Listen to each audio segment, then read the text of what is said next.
DC எங்க விட்டாங்கன்னா விட மும்பை எங்க பிடிச்சாங்கன்னு தான் பார்க்கணும். ரோஹித் சர்மாவோட இன்புட்ஸ் இந்த வாட்டி பயங்கரமா இருந்தது.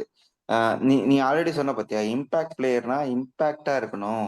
நம்ம ம். யார் ஆடுறதுன்னு பிரிடிக்டே பண்ணக்கூடாது ஆப்போனன்ட்ன்ற மாரி. அது மாரி கருணா யாருமே பிரிடிக்ட் பண்ணிருக்க மாட்டாங்க. வேற யாராவது ஓட போறாங்க.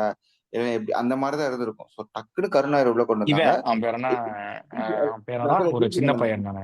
இந்த ம். பக்கம் கரண் சர்மா, அந்த பக்கம் கருண் நாயர். 2 ம். இம்பாக்ட்டுமே பயங்கரமான இம்பாக்ட்ஃபுல்லா இருந்தது. ஸோ அந்த மாரி கேம்க்குள்ள வந்தாங்க. எப்ப அவங்களுக்கு அந்த கருண் நாயர் விக்கெட் விழுந்தோ, அதுக்கப்புறத்துல இருந்து சரிவ ஆரம்பிச்சுச்சு. எஸ்பெஷலி இந்த கரண் சர்மாவோட இன்புட் கீழ வந்ததுக்கப்புறம் இந்த 3 விக்கெட் எடுத்தான் பாத்தியா? அது பயங்கரம். அத விட ரொம்ப குரூஷியல் வந்து ட்ரென்ட் போல்ட்டோட அந்த ஒரு 6 ஏர்க்கர். ம். செம்மையா ஃபீல் பண்ணும். அதோட எக்ஸ்பீரியன்ஸ் என்னன்னு.